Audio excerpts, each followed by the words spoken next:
All right, sounds good.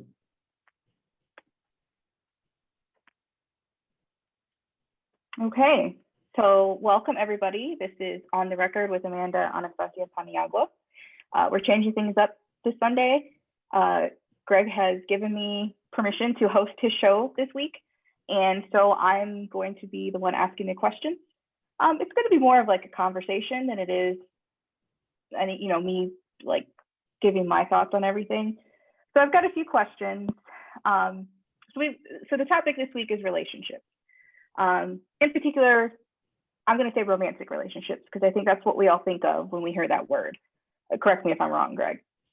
No, by all means, that's the correct way to put that. Okay, so that's what I always think of. So that's what we're going to be talking about today. So I got 6 questions, and then we'll see where we are. I know that we only have 30 minutes together for the first session, and then if we need to go over, we'll switch over and do a second half. But I do know that at the end of the show, the last 10 to 15 minutes, you wanted to get a few things off your chest. Yes, ma'am. So once we're done with the questions, we'll transition into that, and we'll see where we're at. So here goes nothing. All right. So let me just say this. I want to thank you for the opportunity because you gave me an excuse to put on makeup today. So thank you. You're very welcome. Haven't worn I'm pretty sure I have not worn lipstick for at least, I'm going to say at least 6 months, maybe more. Yeah. So, there's no point because you have to put a mask on when you go out, right? That's true. So I'm not going to put it on for it to all rub off my mask and then all over my face. Anyway, that's besides the point. Okay, I'm getting off topic. I tend to do that. Okay, so first question. So topic again, relationships. So let's just start off with the good stuff, right? What's been your best relationship experience? Oh my God, the best relationship experience. I don't know. I've not really had many relationships, but I could say I had a relationship with this girl named Tiffany. I'm just gonna leave it there, not getting the full name, but her name is Tiffany.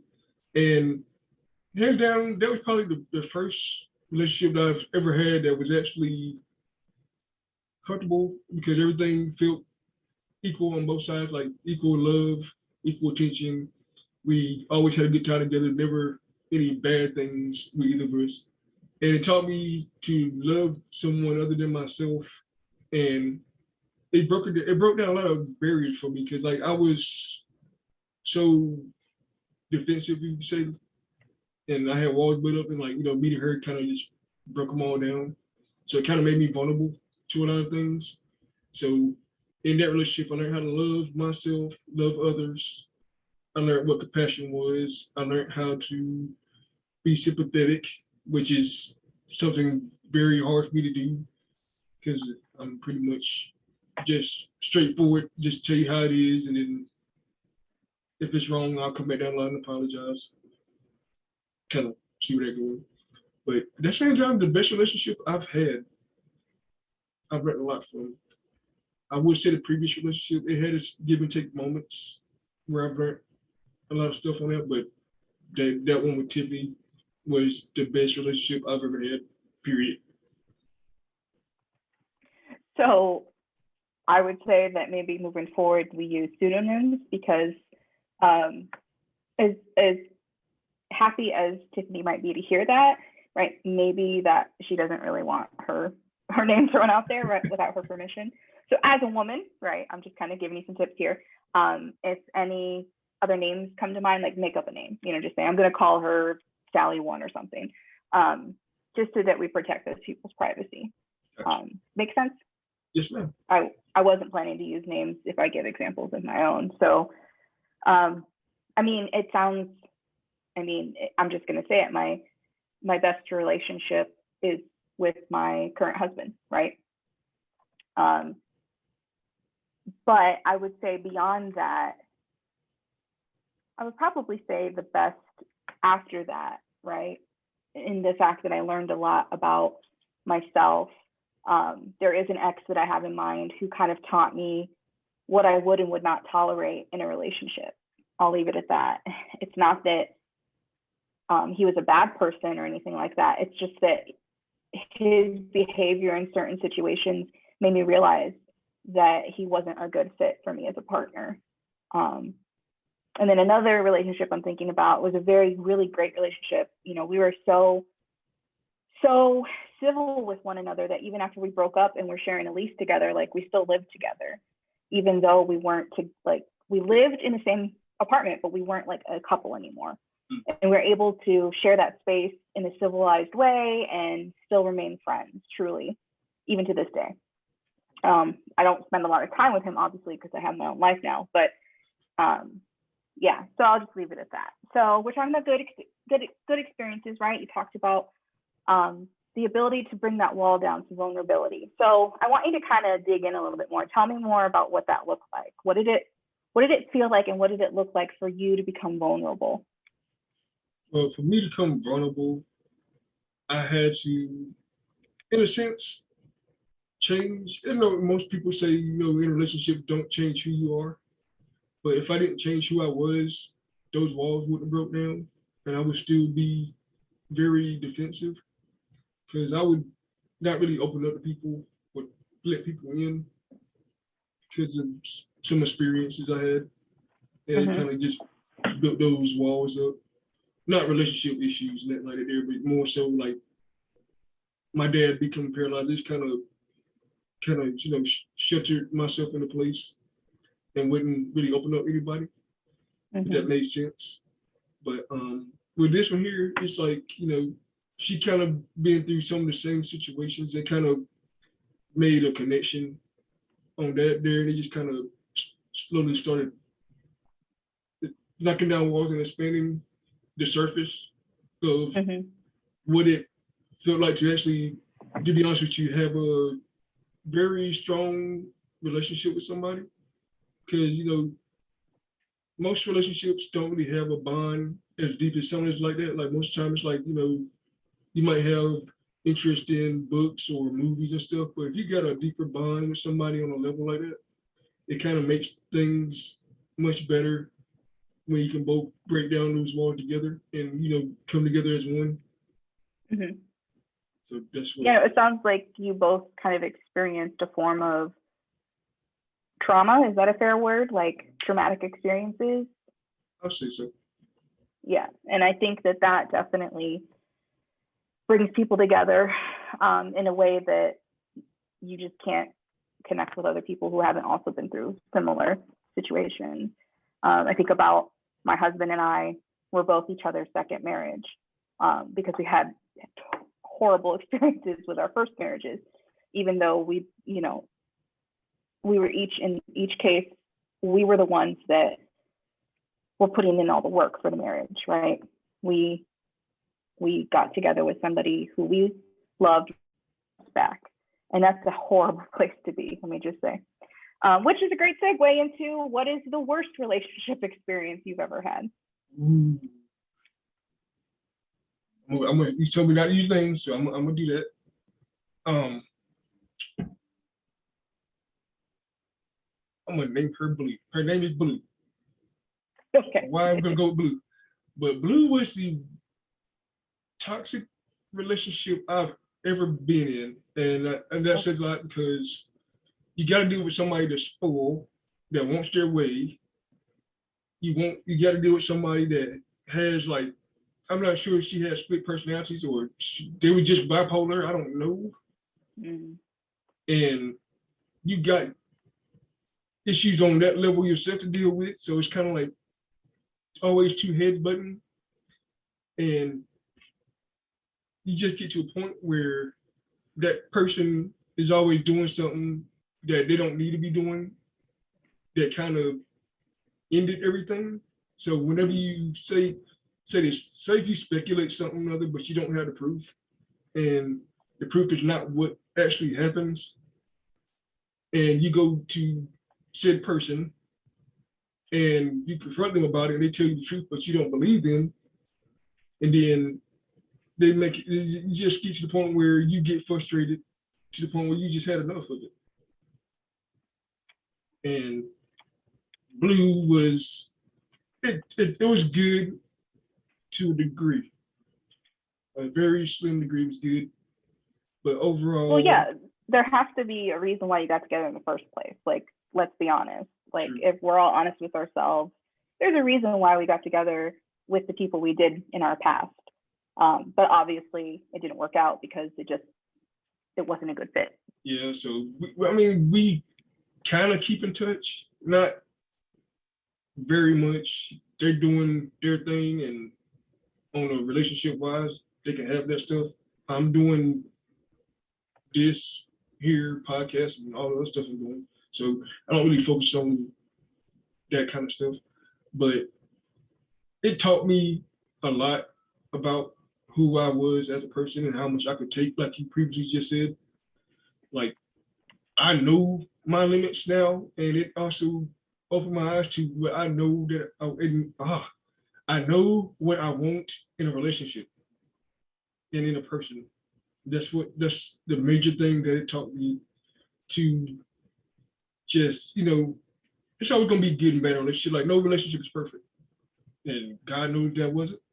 But you learn as you go, you apply what you learn, and you take it forward with you.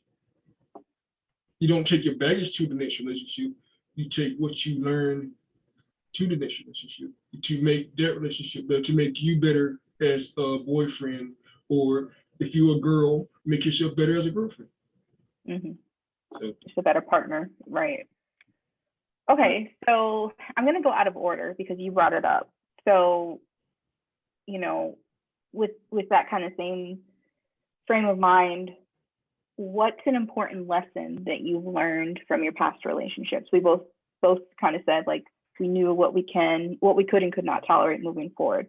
So is there anything else that you feel like was like a golden lesson? Like, okay, this is, moving forward, like, this is key to my next relationship. Don't find somebody that's going to take you for your money.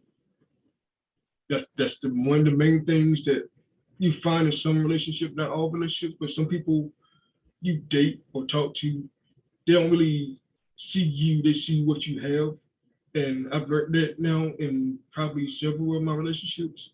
And it kind of, when it got to this one here, the person that blew said that, oh, I would never take you for your money or be with you for money. But in the end, that's what it turned out to be.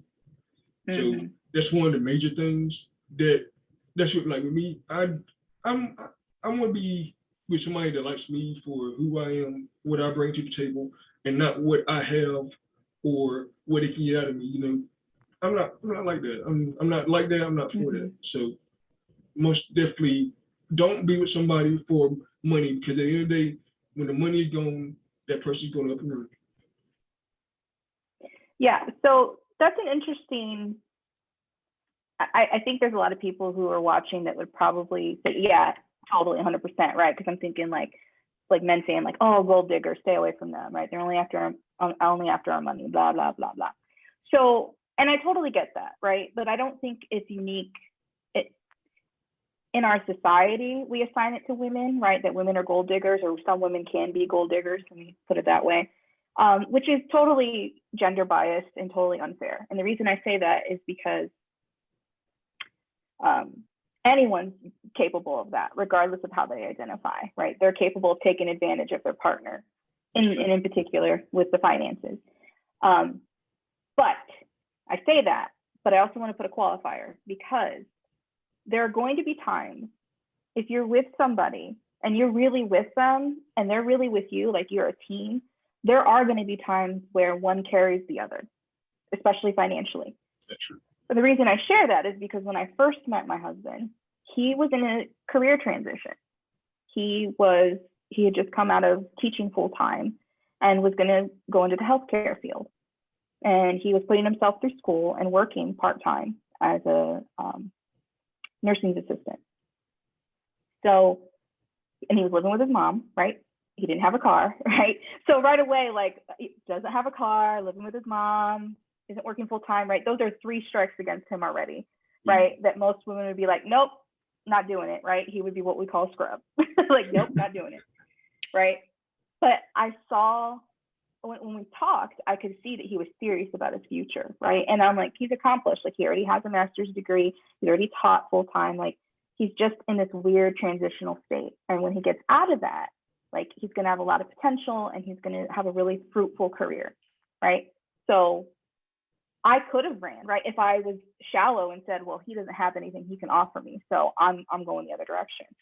But what he had to offer, money cannot buy, right? And so I want to make sure that, like, I totally get where you're coming from. And there are people that take advantage. Absolutely. There are scrubs out there, male and female. Let's not get that twisted. But I also want to encourage people out there to be patient and really listen to someone when they tell you what their dreams and their goals are, you know, and let their actions speak for them as well, right? That's true. My husband went to work. He went to he worked third shift. He worked.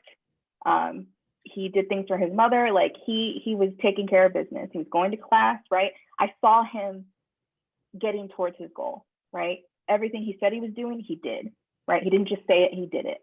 And so for the first few, I would say probably for the first year we were together, you know, I'm the one that had the car. I would drive to go see him. I would take him places. I usually paid for our meals because I knew he wasn't working and didn't, you know, full time and didn't have a lot of money. All his money was going to school, right? So I had to carry the bulk of the underfund the relationship, basically, right? Which society says that, oh, you know, a man should take care of his woman, blah blah blah. But, you know, I say F society, you know me. So, you know, I was happy and he was happy and we made it work.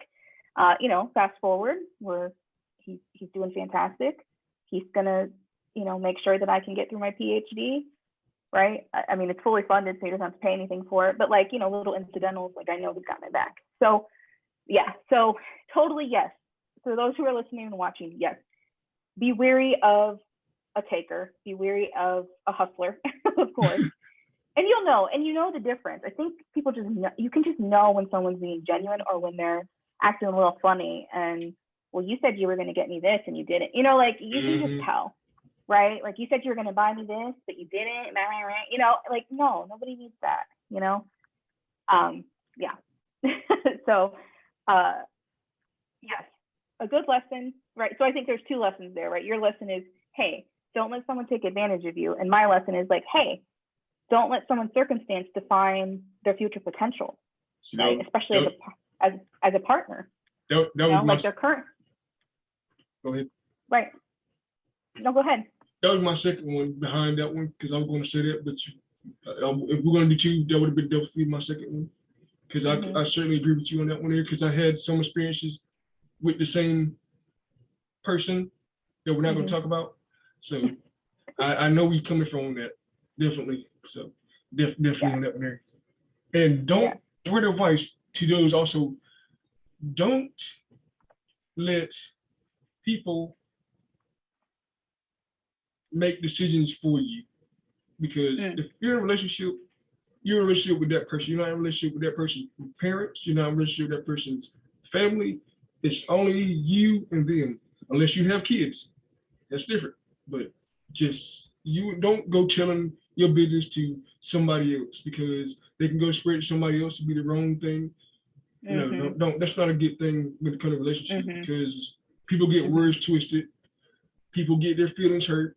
Then something that's supposed to be confidential between the two of you get out there, that person loses trust with you. So, advice? No, that's a really good point. Like, I've never been in a situation where I had to worry about, because, like, if I'm having, I mean, I don't have relationship problems now because I have a fantastic marriage, but I would say even when I was in my dating time and, like, past relationships, if, you know, I didn't really, even with my first husband, like, I talked to a friend about the situation, but obviously she never saw him and never, so, like, I didn't have to worry about her blabbing, and she wasn't gonna, like, who's she gonna tell? Like, what's in it for her to tell a random stranger, right? So never had to worry about that. But yeah, I definitely think, I guess I understand what you're saying, but I also know that sometimes we need like a person outside the relationship to kind of weigh in for us, like, hey, am I being unreasonable about the situation? Like that to me, I think can be helpful, but I'm not sure, like, was it somebody like, was it like the case that they were sharing like really personal things with family members and you felt like they weren't respecting you guys' privacy? Like what, or you don't want to get into that? Well, Blue would often go to said parents and tell them things, and then I would be confronted with that, and it made me feel very uncomfortable to talk about those things. Not with you, but just with them. And I was stopped one time, and they like, oh, so you can't come over here because the coronavirus, and they kind of speculated something other, which wasn't true at all. So ever since then, it kind of made me very uncomfortable saying certain things or stuff around this. I kind of played into that kind of what it ended things. So it just sounds like somebody who's really immature and like couldn't fight their own battles or like have, like, why are you gonna get mom and dad to try to like confront your boyfriend? That's so petty. Like if you say you're this bad, you're not gonna. You think you know? I think you know where you're going. That you say you are, and you're so mature. Then why are you involving your parents into a situation that has something to do with you and your boyfriend? Yeah, I would. Yeah, that's weird. Yeah, that's just, I think, a maturity issue for sure. Or they're just used to, they're kind of spoiled, like just used to getting their way, and so mom and dad have always been there to back them up, and so they know no other way to function in a situation. So yeah, okay. So just to recap, right? Important lessons. Greg saying, what are your two lessons? Recap for us. Be cautious of people that are out to get you for your money, which is, well, she pretty much covered that. If you watch this, rewind this back, you got that. And just be careful what you tell people and who do you tell it to, because they can come back to bite you in the end. And my lesson is that, don't let someone's current situation define their future, right? True. Whatever that means for you, then you take it for what it means for you. Okay, so let's go back up. Okay, so I have two questions that are related to each other, right? So let's go in reverse order. Let's Tarantino it. So what advice do you have for someone who's looking for the right now? Meaning like they're not really interested in anything like long-term or serious, but they're just interested in, some companionship, maybe for a night, maybe a week, right? What advice would you give to those people out there? God. Speaking from my experiences at the moment, just if you're looking for something at the moment, I should go into being I'm gonna do a public service announcement. Public service announcement. Make sure to test it. I'm just saying, we see it on TV all the time. That's the best way to go with, because you never know. Somebody can say they are, but they're not. And that's good advice. But just if you're gonna do something for one night, make sure there's no string attached. Nobody gets feelings, and one time thing, leave it alone unless you play to be friends with benefits or whatever you want to call it. I'm old school, so I'm just shoot off facts. But no, I've never did that. So I would say to anyone listening who's like not looking for anything serious right now, or just looking to have fun, be honest and upfront about your intentions with people. Correct. Right? Because you are looking for some fun, but that person might be looking for the one, right? So it's unfair to them to, and especially, okay, because this has happened to me, not saying that women aren't guilty of it, but I haven't had a woman do it to me, so I have no frame of reference. The only frame of reference I have are men. Please, men, please, please, please, if you only want to have a one-night stand, just tell her that, okay? It might mean that you don't get laid that night. Too bad. That's price of being honest, right? Women like honesty. What? Right, exactly. You might not get laid that night, but might get laid later if she gets lonely. Or she's, like, hey, you know what? He was kind of cute and he does not looking for anything. Cool, let's do it. Right. So just be honest, right? Don't start this whole like, hey, I think I'm starting to feel things for you, or, blah, blah, blah. Because that happened, right? Like it was all this emotional manipulation. We had sex, and then the next day it's like, well, I'm not really looking for a relationship right now. Like, no, I can't really hang out. And it's like, dude, we're grown adults. Like, what? This is not high school. Like, what are you doing? Like, what? Like, I can put on my big girl panties, right? Like, it's okay if that's all that you wanted. Just tell me so that I don't invest any emotion in you, right? Like, God, that nothing annoys me more, or nothing annoyed me more, I should say, in the past, right? I don't have to worry about that now. I got something for that. I don't have to worry about that now, but just please be honest with your intentions. And ladies, please also, because I know there's ladies out there. I was one of them after my first marriage, man. I was ready to sow my wild oats. It's like, I don't want anybody. I'm not committing. I just want to have fun, right? And that's okay. If you're smart, you're using your protection, and you're getting tested regularly. Absolutely, right? Don't leave Sex nobody. is not something. Oh, go ahead. Don't leave nobody on. Never leave nobody. That's never a good thing. Never leave nobody on, because, like you said, that plays back what you said. That you can leave somebody on to think there's something else more than what it is. Then they find out, and that's really hurtful. And they can do some serious things. Like most people, if that happen, not like I'm saying this because you see most time on TV, most time it be like females. Not saying not like, okay, they do stuff like something stalkerish or self-harm or suicide. Guys, don't do that to a woman. That's not cool. And you should think about how would you feel if you was a woman and somebody did that to you? How would you feel? Or better yet, if you have a sister, right? Any woman in your life, if somebody else did that to them, right? Mhm. Like that emotional manipulation, that shit is like, to me, that's like psychotic behavior, right? Mhm. You don't manipulate a person's emotions to get in their pants. Like that is just, and I'm speaking to anybody, not just men, not just women, not just, like anybody who behaves like that. Like, you all need to get therapy, because that's some really messed up shit. You all need Jesus, like seriously. Like don't play with people's minds and their hearts, right? Because to your point, you don't know how that person's going to handle it when they know the truth, right? They might hurt themselves, they might go into a deep depression, right? All because you wanted to get laid. Like, come on.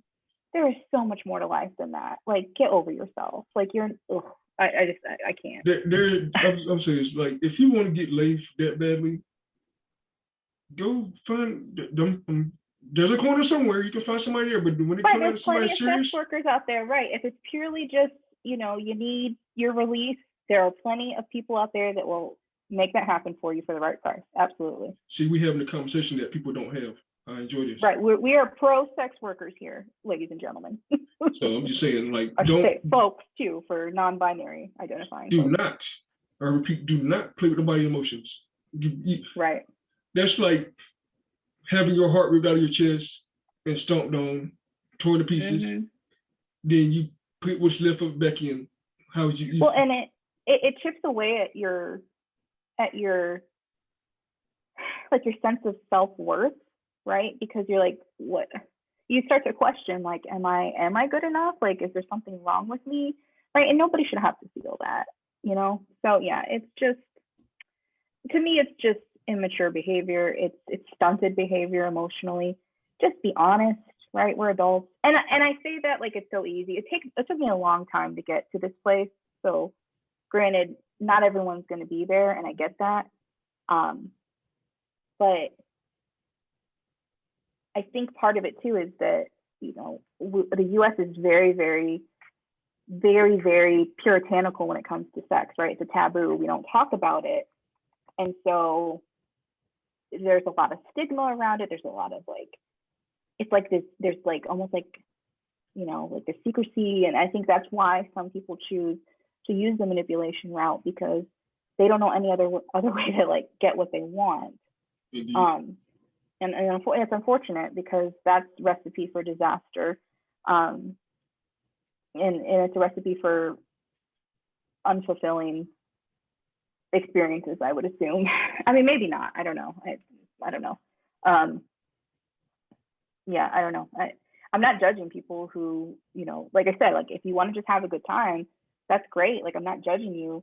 I'm not saying you have to fall in love with everybody and you don't have to, like I get that, but you have to be honest with somebody if that's all that you're looking for, because they might be catching the feelings and you're taking advantage of that, and that's not fair to them at all. Okay, so go ahead. Do you have something to add? Speaking of, I know, like you said, nobody really had a conversation about sex. Speaking of sex, sometimes doing that to people like that, one night stand, people can actually get hooked off that kind of stuff. And they get what now? They get hooked off of not only just, you think you're gonna be like having feelings for them and it's gonna be more. Like people can be so sprung off of sex to the point where it drives them crazy out of all that whole situation. And I'm gonna be real, I watched Lifetime. Half of that stuff on Lifetime happens because of that. So I'm not saying just because I watch it, some of that stuff is fake. 99% of the time, based on a true story, that's what happens. So yeah. So just be smart out there, folks. Be honest, be real, and and so yeah, just be honest with yourselves and with others. So we'll leave it at that. So we're gonna switch gears again. I said these questions were related. So we talked about right now, right? What about people out there who are watching and listening who are interested in finding the one? Right, who are looking for that long-term commitment? I know a person that's constantly asking me that question, and I'm gonna tell you what I tell her: be patient. Don't look for it, because that's like probably what hinders most people. They go looking for it, and then when they find something, it's not what they want. They thought it was the one, but it's not. Wait on God. If we're gonna get religions, wait on God, because God will send you the right person at the right time. Sometimes you don't expect it. Oh, it might not be somebody that you think it is, but God knows what He's doing. Right on time. That's the best. That's the word of advice. And Amen. don't expect the right person to really honestly open up at the time, because they still trying to feel you out, like you're trying to feel them out. Okay, is this the person I'm meant to be with? Because you can try that and you get the wrong expectations, like, oh, we have nothing in common. Then that also plays into finding the one. The one to me is, I'm gonna go like, I'm 35 and I ain't getting no younger. So for me, the one, I'm gonna speak from my experience. The one for me would be somebody I could actually see myself sitting outside on the porch or on the swing, looking at grandkids, drinking lemonade. We're in the South, drinking tea. Somebody I can sit down and watch TV with on the couch and hold them while we watch TV and make fun of TV, or watch, like my grandparents, watch Wheel of Fortune. They are old. They are that old. Someone I could walk in the park with, or road trip and dance. Well, I can't dance, so I'm pretty sure they're gonna have to teach me how to dance or something. Someone that sees the best in you as well as the worst in you, because they both go hand in hand. And I get kind of choked up talking about this here, because I don't really get this question very often. Like, what is the one for you? I don't see color. If the one for me is white, black, Asian, Hispanic, green, blue, purple, I don't care. You just, when the time is right and you feel that feeling in your heart that's not like any other feeling that you've ever felt before for someone, and they have that same kind of feeling, they can come to you and tell you the same things. To me, I think that's the one. Oh, ladies, are you hearing this? Isn't he just the sweetest? Like, somebody give him a call. It's not about, for me, it's not about looks. Looks fade. It's about the heart. It's like what you see on the inside. They say brains, beauty, and brown. I'm getting tongue tied because I talk fast. So yeah. Sue me. It's all right. We got time. So, but the looks feel down the middle. Like, everybody can get old and wrinkly. I hope. If not, then I don't know what fountain you done dip your foot into. So let me know and let me find out. But it's about butterflies in your stomach. It's about what makes your heart beat fast and skip a beat. Every time you look at the person, no matter how old they are, they still look the same as you met them. That's just me in general. Like, I'm a hopeless romantic. I don't There really aren't enough of you left in the world. see. I don't really get to be open like this. I don't really get to share this kind of stuff because this is not manly. I don't care. But Oh yeah, like okay, you open that door, so we're gonna go there. You open the door, Amanda's gonna come busting through, right? I'll bring We it do on. not, right? We do not subscribe to gender norms on this show, okay? So Exactly. if Greg, as a male-identifying individual, wants to get open and wants to get emotional and wants to be a little vulnerable, if he wants to cry, I welcome that, okay? Just like I might start cursing like a sailor because I don't give a fuck, right? I can do what I want. I'm a grown-ass woman, right? So we're not going to adhere to the gender stereotypes. And unfortunately, I think, like you just said, you're like, I don't really open up like this, right? And so I think that really is what's holding a lot of men back from finding loving, lasting, fulfilling relationships. Because at the end of the day, you do need to do that. You do need to open up. You do need to let us in, whoever your partner is, right? And yeah. And you have to be willing to communicate. And part of communicating is being willing to be open and vulnerable. Right. So, all the things you just described, it's funny, like everything you said you would like to do, that's what my husband and I do. Like, we go to the park and we walk with our daughter and we sit here and watch TV together, or we'll watch a movie and, we always add commentary. Like, if the movie's terrible, we're like, oh my God, who thought this was okay? Like, case in point, we watched Jurassic Park, which both had seen, but we hadn't seen it for a while. I'm like, God, this movie's so good, it still holds up. And he's like, I always wanted to see the sequel, Jurassic World. I was like, what, let's do it. So I bought it in anticipation of it being as good as the first one. Mistake. Don't waste your money. Don't even rent it. It was a joke of a movie. I had to turn it off halfway through. I was like, I can't do this. This is so bad. I watched like the first. If it ain't good in the first 5 minutes, I'm done. I'm just gonna cut it off, walk away. It just the writing, like it just like it. There's so many. That's a whole other podcast. Like why Jurassic World sucks. Okay, so we'll get to that down the road. Right. So what I would say, if you're looking for the one, right? And that's going to look different for everybody, right?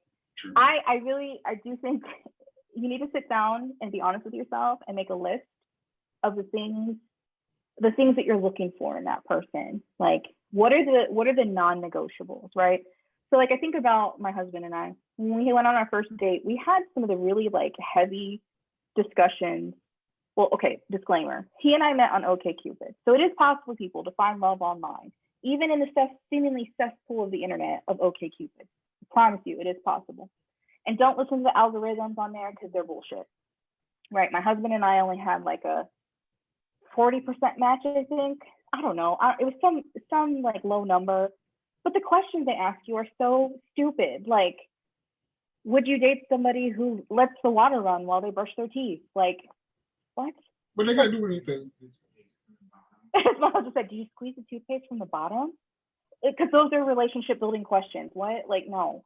So don't listen to the algorithm. It's like something you asked at you'd be breaking ice. Yeah, they're not relationship building questions. It was very strange. Anyway, fast forward. We're on our first date and we had the major conversations, like, how do you feel about kids?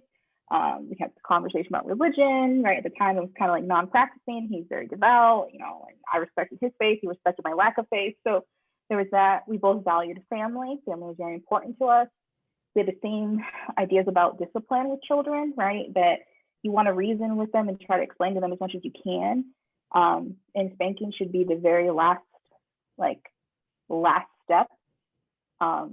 Like, it shouldn't be the first thing you go to, right? But it's not off the table if that's what it takes to get them to understand the consequences of their actions. And there might be people out there who disagree with me. That is fine. If you do, let's have a discussion about it. Please come on the show. We can talk about it. Anyway, I'll be here. So all that to say that, but I knew that that's what I wanted to know. Like, how does somebody feel about children? How do they feel about marriage? How do they feel? Like, how close are they with their family? My mom always said to me growing up, you want to know how a man's going to treat you? Look at how he treats his mother. And that has really worked for me because my husband is a fantastic son. You know, his mother raised a great man. You know, I've seen how he interacts, right? And if his mom asks him to do something, there's no like, well, why, or I'll do it later. He just gets on it, right? You know, and it's just, there's just that level of respect. So, you know, but I knew, again, because I had kind of done some self-searching and said, okay, what do I want in my lifelong partner? And I really encourage people who are listening, please make that list and be stingy. It's okay. It's okay if somebody doesn't, if you have non-negotiables and they're not meeting them, tough luck, right? Like, somebody out there is going to meet that list, right? Whatever that is for you. But also be reasonable, right? So like a good example is, I know my husband's not big on celebrating holidays, and he's not big on gifts. And I'm the opposite. Like, I love holidays. I love getting people gifts. I have a very generous heart. And so that was a bit of a adjustment for me. Like, when he didn't get me something for a holiday, like, I had to like tell myself, like, wait, that's me projecting my expectations on him. And we had a conversation about it. And he did say, like, hey, you know, I have been alone for a long time, so I got to get used to being in a relationship with somebody. So he's like, but I see that that's important to you, so I can do better. I can try harder, right? We had that conversation, right? I wasn't asking him to be somebody he's not. It was just asking him to consider how it felt on my side, you know. And then I recognized, you know, he is a reason why he is, you know, the way he was, or the way that he, you know, is. And yeah, so so if you're looking for a long-term partner, you really have to know what you want, what is and is not acceptable in a relationship for you. And you need to be clear about that with that person that you're even thinking about going down that road with, you know, and think long-term. Like, do you want children? Do you want to get married? Or do you just want to live together for a really long time and be the fun uncle and aunt to your family, right? So you just have to really know what you're looking for. And if you don't know what you're looking for, don't get in a relationship. Like, I can't stress that enough. Like, that's one of the biggest misconceptions of people, where I've heard you don't know what you're looking for, so why are you in a relationship? I'm like, you know, because somebody asked me that recently, like, what do you look for in a relationship? And then I told them what I'm looking for. Then they kind of flipped the switch, and then they say what you just said to me like a second ago. I'm like, so you want a relationship, but you don't know what you want in a relationship. So my question is, why are you in a relationship, or do you want a relationship if you don't know what you exactly want? And I think it could just be that people are lonely. I mean, we're social creatures, right? Sometimes some people choose they just don't want to be alone, right? I know a lot of those. Yeah, so I can't, it's easier said than done, right? You know, I stayed with somebody that by any stretch of the imagination, if anyone knew what was going on, they would have been like, why didn't you leave sooner, right? But it's because I was a loyal person and I wanted it to work out. But it didn't. And that's okay.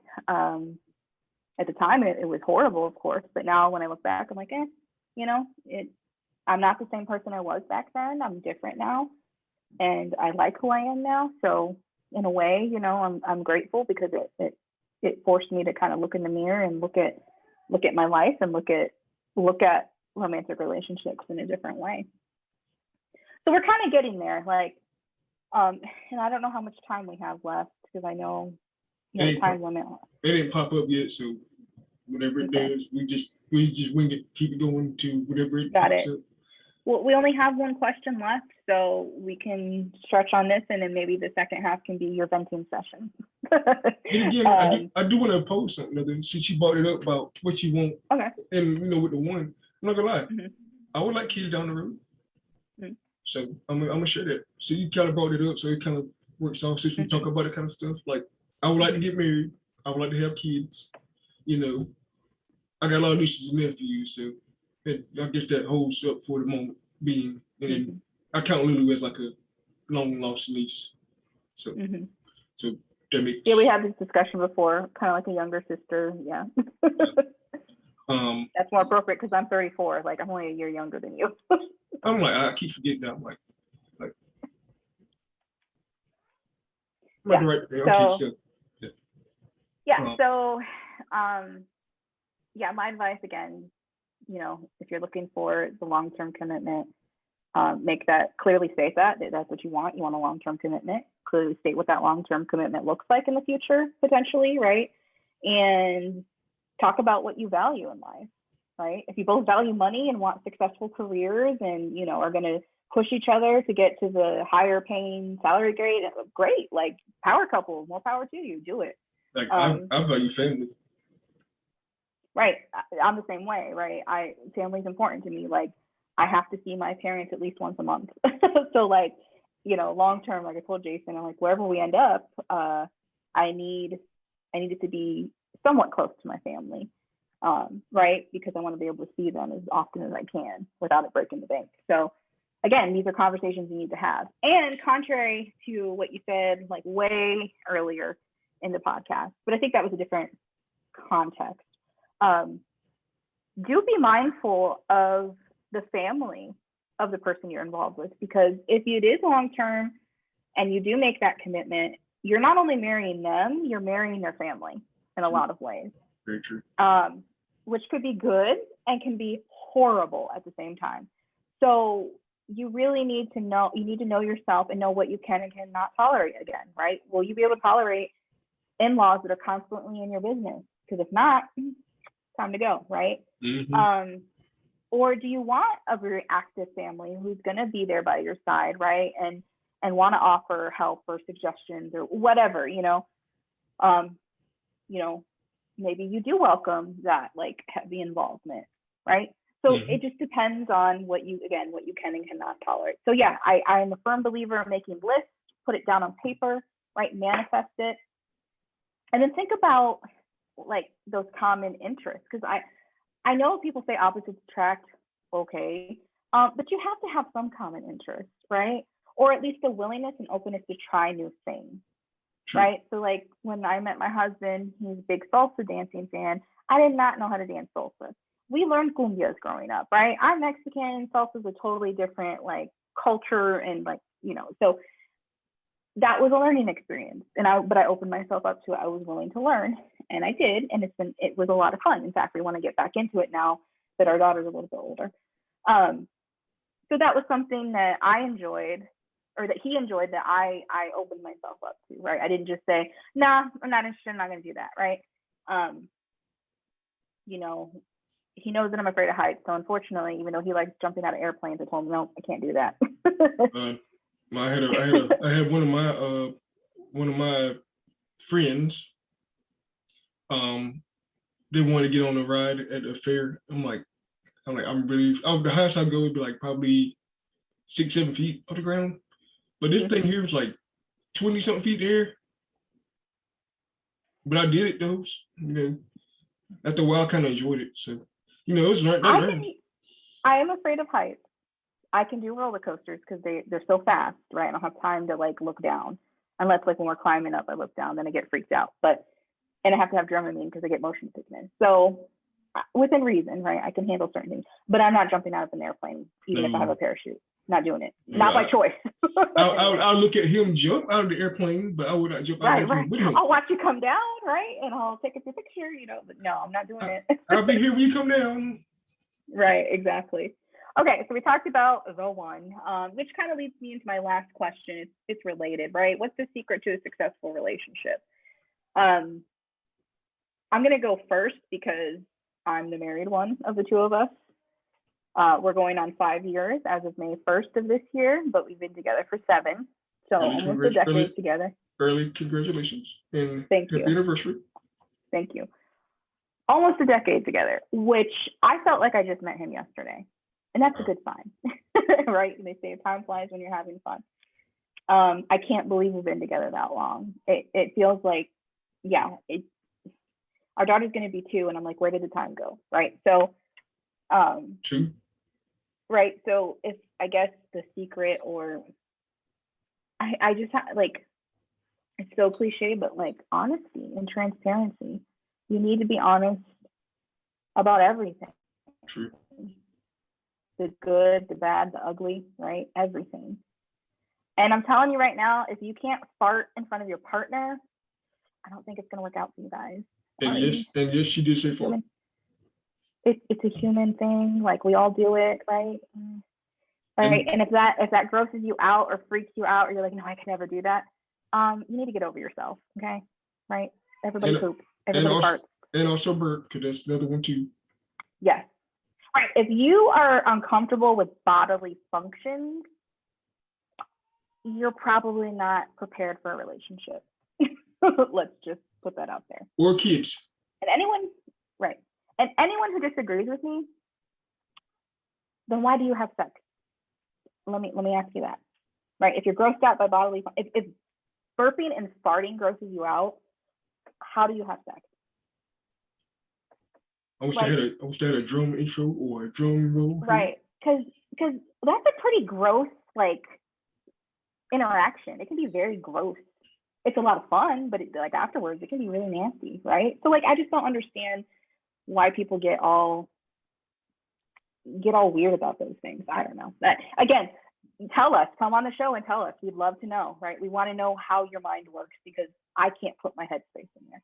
Because I'm gonna have a lot of questions. Right. I don't understand. Like, you say excuse me and you move on, right? Like, that's like people like, oh, I don't like to sweat. Everybody sweats, unless you can't sweat. That's a whole different medical issue. Like, okay. What's up, Jason? Oh yeah, he's going to get the baby because she's crying. So my secret to a successful relationship is, don't take yourself too seriously. Like, you're like, just don't take yourself too seriously. Like, really, honestly, and be yourself. Never be someone. Don't try to be something that you're not. There's no faking till we make it bullshit. Like, no, because the truth will prevail. Eventually, your mask is gonna come down, and people are gonna see the real you. And if you're not comfortable with being the real you in a relationship, that's a deeper question that you really need to ask yourself, and a deeper self-searching that you need to do, possibly with a professional. And that's not me downplaying therapy or making fun of people who have mental health issues. I'm being very serious right now. There's a lot of good that can come out of talking through these issues, because what you don't realize is you might be carrying trauma from your own experiences. Actually, this might be another podcast that we can think about, right? How our loved ones around us, how their interactions within their relationship affect how we see relationships, right? Well, I can feel that whole another podcast. Right. So like the trauma, right? If you grow up seeing your parents fight all the time, right? Or being very cold to each other, like not affectionate, that's what you normalize in your own relationship, whether you realize it or not. And there's also good things that you might bring into your relationship. Maybe you did see very affectionate parents that were very vocal about how they felt about each other, very physical, like always hugging each other, kissing each other. And so that's what you bring into a relationship, but the person you're with is used to that cold family interaction, right? That's going to be a clash that's going to happen. And so you need to be aware of your own traumas and your own triumphs in your life and how those are playing out in your relationship. So a long-winded answer, right? Key to a successful relationship is to know, right? Know thyself, right? Know who you are. And if you don't know who you are and you're still figuring that out, don't bring someone along for that bumpy ride. It's not fair to them, right? And it's okay. Like, sometimes people just you're not compatible, and that's that. True. So yeah, what would be your secret to a successful relationship? That was Amanda 416. But my secret to a successful relationship, that was the question, right? I'll make sure that was the right question. Yeah, yeah.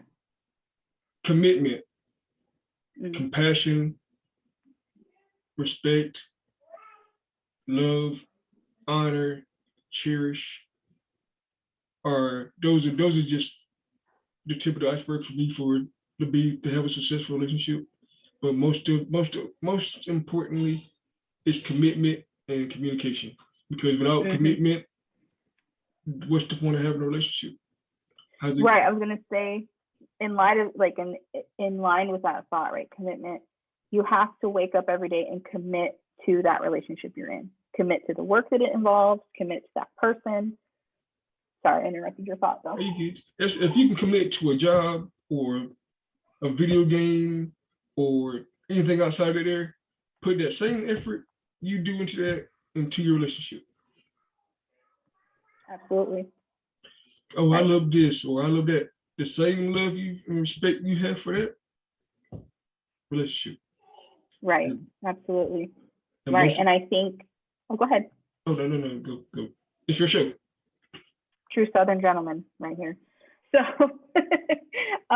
what I was also going to say is that I think there's this misconception in our society that a good relationship should be easy, right?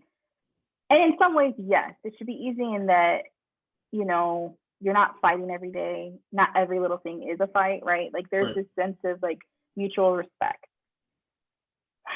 But to your point, right, you have to put in effort, right? And that's where the work comes in. And so people who think, well, you have to put work in your relationship, then what, you know, like then like it should just come naturally, it should just come easily. It doesn't, because hello, we can't read each other's minds, right? And there are little things that you will pick up on your partner when you're with them for so long, right? Jason and I have been together for so long that like we were joking the other day, when he doesn't really want to do something or he disagrees with something, but he doesn't want to really say it at first, he'll go, okay, just like that. And usually, like if I suggest something and he goes, okay, I'm like, okay, what do you really think? Like I know you want to say something, but you're not saying it. You know, like I know that about him. And he knows my facial expressions. He knows how I feel just looking at my face, right? Because my face doesn't lie. So with you, your face, you give like two different vibes. Like you give like a straight face, like I mean business, and then you have your face now where you're comfortable, but you are very energetic and happy. Right. Yeah, yeah. Those are just two. So the only two I know. I don't really know anything else. So I say that to say that, yeah, it should be easy in that it's easy to communicate. It's easy to resolve issues, disagreements. It's easy to plan together. It's easy to do activities together, right? It's just easy to coexist with one another. That's when you know a relationship is working. That's, I think, what I would mean if I said this is easy, right? Sure. But it also takes work and effort, right? There has to be a mutual commitment to one another and to wanting to see that relationship flourish, I should say.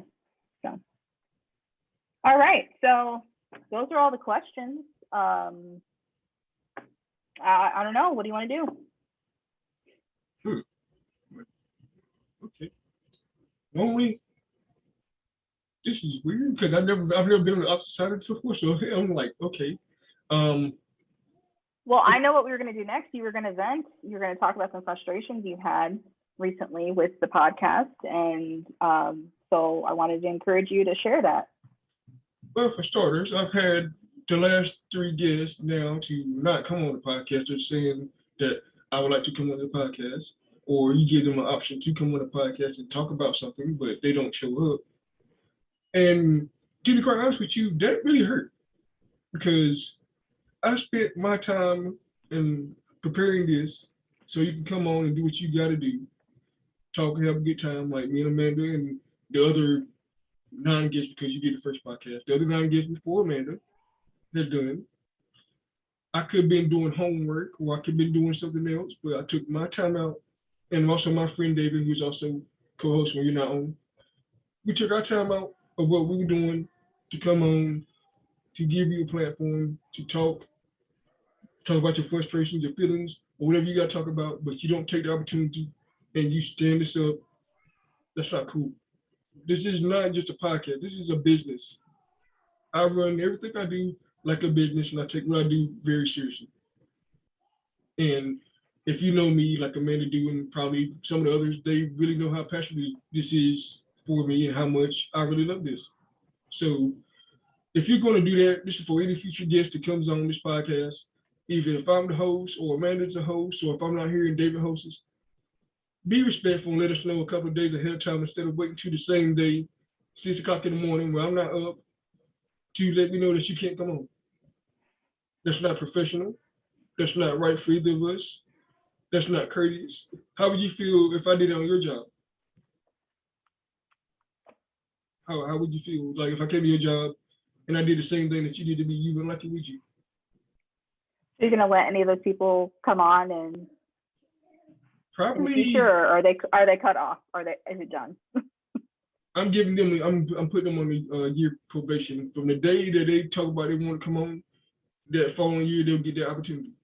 Until then, Oh, no passes, no nothing. I mean, at some so point, they're in purgatory, podcast purgatory right now. pretty much. It's not hard to download Zoom, and if you have a desktop, download Zoom, buy your camera. There you go. Yeah. That's the alternative option. Or you can cut your phone on your camera, video chat, whatever you want to do, and blah blah blah blah. Mm-hmm. I'm just saying. But I like that cameo. That's what's up. Tell him he got to come on the podcast. I ain't forgot about it. Yeah, Jason, Greg says you need to come on the podcast sometime. He said, okay. I got you. I don't got a wife, so I'm gonna let y'all do the married couple episodes. So I have questions about marriage, so I'm gonna come to you too. So Oh, okay. Lulu can't talk yet, so I'll get her mumble sense. We'll get her 2 words in. Yeah, I'll tell you what, if you want to set that up, yeah, like I think he has next Sunday off as well. So Deal. yeah, that actually would be kind of interesting, like you asking questions about marriage, right? So give them to us ahead of time so you have to I got you. right off the top of our head. I think that would be very interesting. That would be a really cool episode. Because I really do want to get married and I have a lot of questions. Because some people I know are married and it's kind of like a train wreck sometimes because you don't know which station you're gonna get off of it and the tracks fall out from under it and you like. Well, I also think that there is this kind of like marriage. I don't want to sound like I want to be very careful about how I say it. So I feel I mean I grew up very traditional. So like my parents have been married for 35 years now. Like that's a rarity these days for someone to have been married that long. Like I recognize that. But they're from a generation where you don't get divorced, right? Even if if you knew everything that my parents had been through, like my mom had every right to leave, but she didn't because that's not what you do, right? So it took them this long to kind of get to a better place, I should say. I'll leave it at that because that's their life. I'm not going to get into their business, but so like I grew up valuing marriage, I should say. So it was really hard. Part of the reason why I didn't leave my first marriage was because like obviously I don't want to deal with the shame of having to get a divorce. Like who's gonna love me after that? It was just like this really ugly word, really like yeah. So but I share all that to say that like I feel like there's this kind of throwaway sense of marriage in our society. And I think that's how my ex operated. Like he thought like, well, this isn't working out, so I'm just gonna leave her, whatever, like I'll just marry somebody else, like that kind of mindset. Whereas I'm like, and I remember asking him like, are you sure? Because like this is it for me. Like I only intended to get married once in my life, right? I was that committed and that serious. Yeah, I love you, but yeah, no, he didn't mean any of it. Obviously, he's the one that left, even though he begged me to marry him. So, yeah, just, yeah. So, yeah, it would be very interesting to field questions because I think there is, like, there's people that I'm unhappily married, blah, blah, blah. And it's like, well, have you tried working at your marriage? Like, have you talked to your partner, right? There are some things, of course, that are, like if your partner is being violent and abusive, like that's not okay. No, like, not at all. I don't think there's any forgiving that, regardless of who's doing the abusing. Like that's just not cool. Anyway, I'm getting into a whole nother. So back to your venting. So folks that, just to recap, folks that have canceled or no-showed for Greg, you are now banned from the podcast for at least a year from the day that you said you would be on the show. So, and if you give it multiple times, you're just banned from the first one you got, not the second time. Gotcha. And after that, if you no-showed that following time, then you're completely banned from the podcast. I think that's fair. A year's a long time, but that hopefully will give somebody time to get their stuff together, and hopefully they'll hold up their end of their commitment. True. All right. Well, I think we finished this in under our 40-minute limit. Oh, well, get Zoom meeting. All right. So solid conversation. I did good for my first, impromptu hosting. At least I think I did. You got a future this, man. So I don't know what's on deck for next week. Let's see. Well, next week, I think I have a friend of mine. Her name is Teresa coming on. She's got a nonprofit organization. So, if you're not busy and you would like to join us, by all means. Okay. After that, I have a friend of mine named Nikki. She's coming on. I think we're gonna talk about. I'm not a mother, so I don't know that much about parenthood. So I'll wing it, and if we're free, there you go. Okay. This one dude comes on. He got a car detailing business. And who's after that? I'm not really sure who's after that. All right. Well. The person I told you about at the beginning of the podcast. Her name is Katie, and she wants to come on and talk about relationships. So, there we go. There you go. We could have part 2 of this. So, and also on the record merch. I see that. Nice. So nobody really asked me about the t-shirt thing, so we'll get to that eventually, I guess. Oh yeah. Greg is doing t-shirt merch, so check it out. He's got some really cool designs. Thank you, man. And if you need a custom design, reach out to him because he does that as well. Hats, bags, shirts, polos, jackets, tote bags, backpacks, sweatpants, and hoodies. He's got a whole enterprise. There you go. So if you need a logo on something, he's your guy. All right. Well, so next week you will be back in your hosting chair. I may be joining you depending on my availability. It's much easier to do this when my husband's home because then I know somebody can look after the baby. Otherwise, I'm distracted and pulled between the two things. So for now, I will say goodbye. Thank you for joining us. Hopefully you got something out of this conversation. And if you completely disagree with us on something, please reach out to Greg or myself, and we welcome that conversation, right? Civil conversation, right? Don't go name calling, don't go straw manning, please. This is not, the internet can be an ugly place. So let's not be an example of that ugliness. Let's be an example of civil conversation, right? Healthy debate. It's okay to disagree. But you need to come with your facts and your evidence as to why you disagree. And don't be disrespectful. Right. Call me fat and ugly. You're not telling me anything I don't already know. I am fat, and I'm not that doesn't bother me. That's not going to insult me. You call me ugly. I'm are you blind? Because I'm gorgeous. Hey, I don't see either of those. So what she said. I'm skinny, so I'm cool with it. Yeah. So I'm not. Yeah. So again, if you think if you think that something that we said was completely off, off, and you have valid reasons why you think your perspective is correct, or not even correct, but your perspective deserves a platform, please, that's what we're here for. So with that, I bid adieu, adios, and I assume you'll stop recording, and until next time, it's been On the Record with Amanda.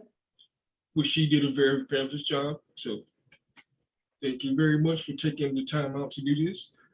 Thank you for hosting the 10th episode, the official 10th episode of the podcast, which is a milestone because we're in double digits. Yay. Yay. Hey, Lulu. I think that's a good place to end. Yay. Oh, this is fun. I wish I had my niece here. This is so much fun. But thank you for coming on the record with Amanda, not Greg this time, Amanda. So I'm definitely gonna put that when I do the title, it's gonna be Amanda. So, and this is not your last hosting gig.